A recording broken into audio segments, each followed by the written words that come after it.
Bonjour à toutes et à tous et bienvenue à Lorient en Bretagne pour cette édition d'Actuel consacrée aux femmes de la mer.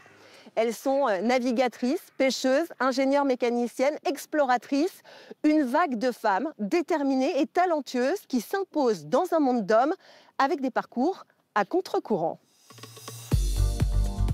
La mer déchaînée, le vent qui claque dans les voiles, les nuits sans sommeil, ça a été le quotidien de Justine Métraux pendant des semaines.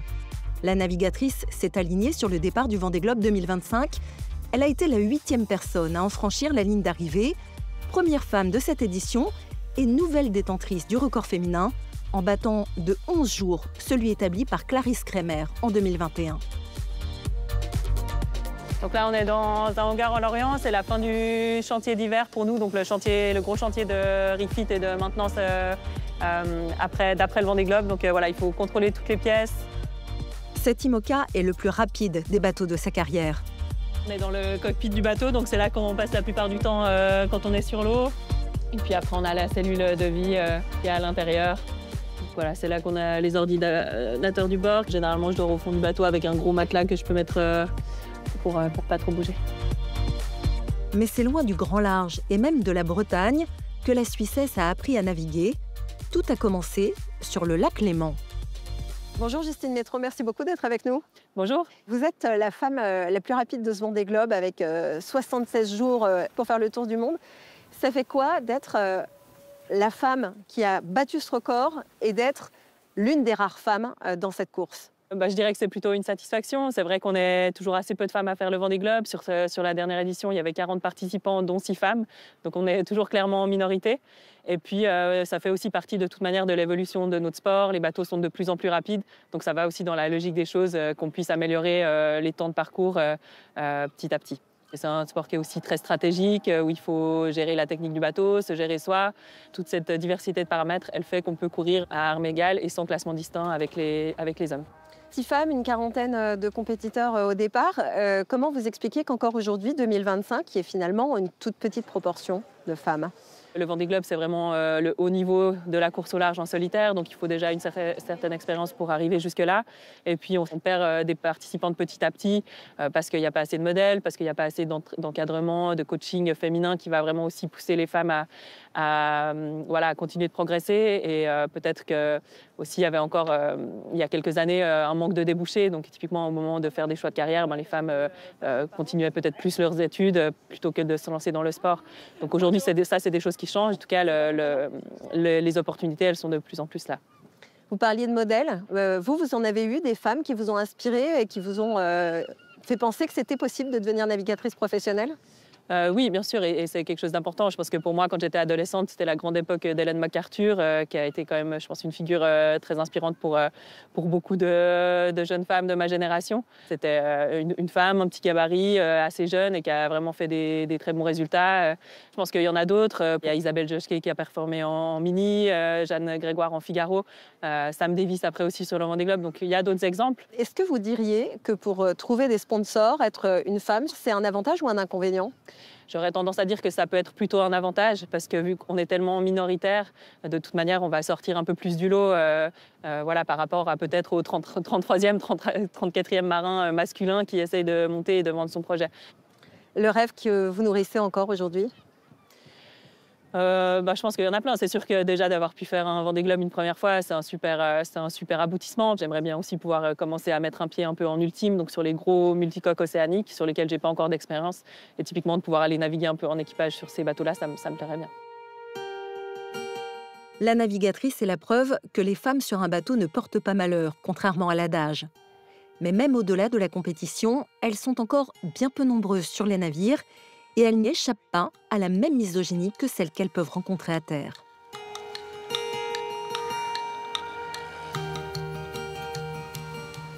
Le bureau de Fanny Hamon, un bateau, mais jamais le même.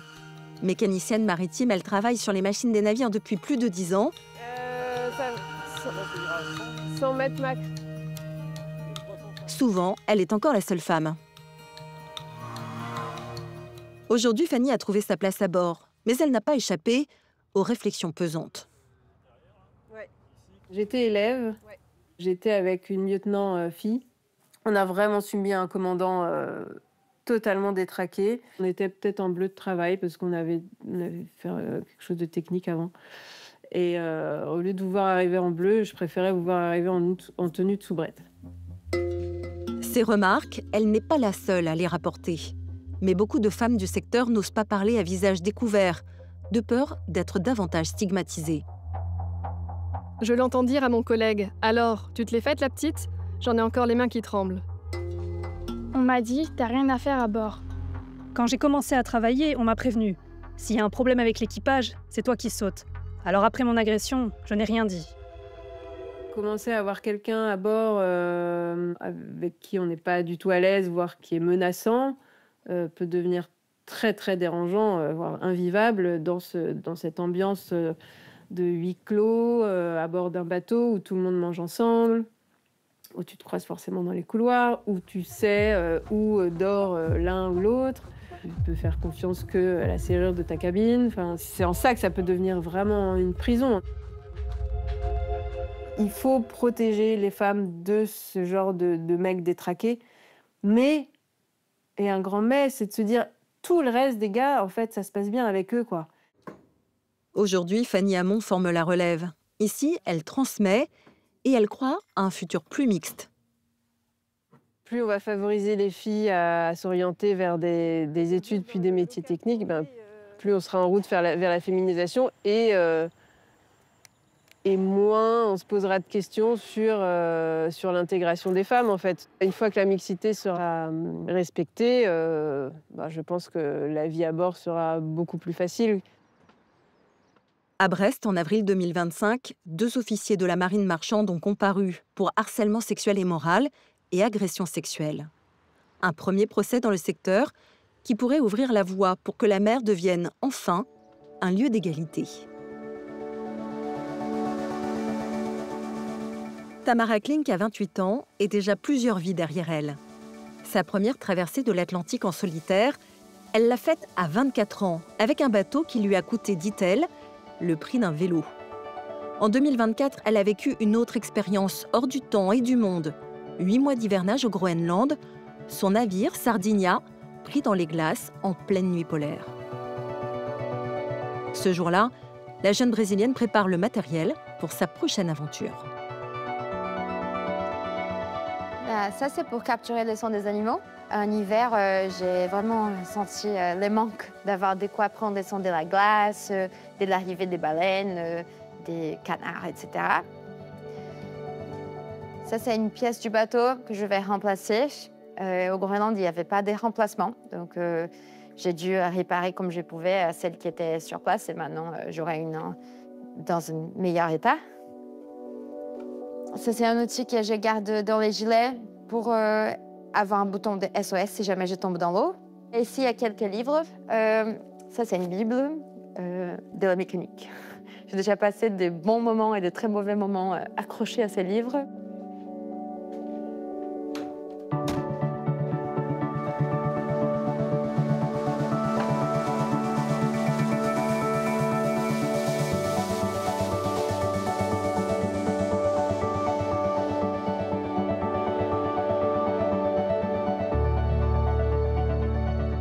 Bonjour Tamara, qu'est-ce que vous avez appris sur vous pendant ce temps d'isolement de plusieurs mois au milieu des glaces, seule au monde?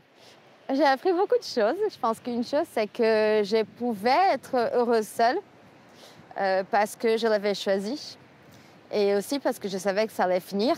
Et aussi de savoir que je peux être heureuse seule m'a donné une autre raison pour vivre ensemble.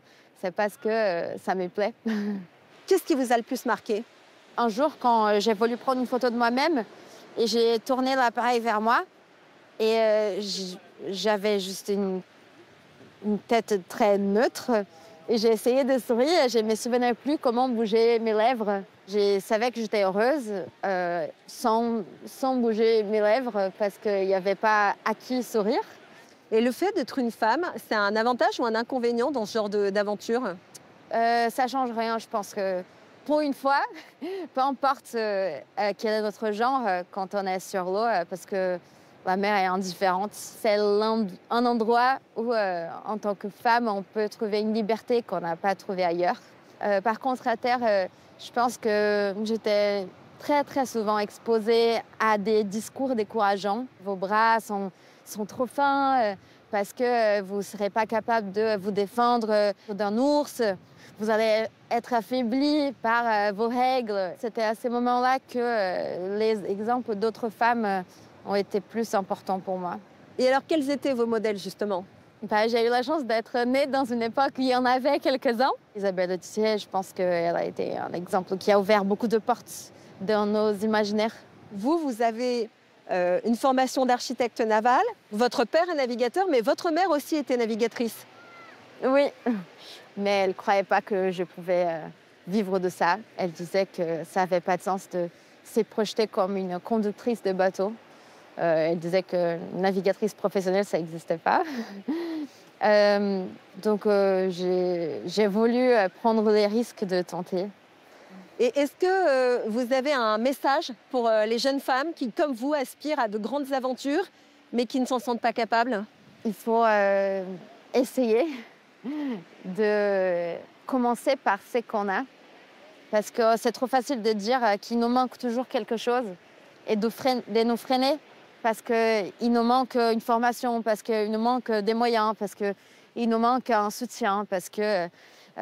Donc je pense que si on commence, même sans savoir si on va vraiment aller loin ou pas, si on commence par ce qu'on a, au moins on va se permettre petit à petit d'être un peu moins loin de là vers où on veut aller.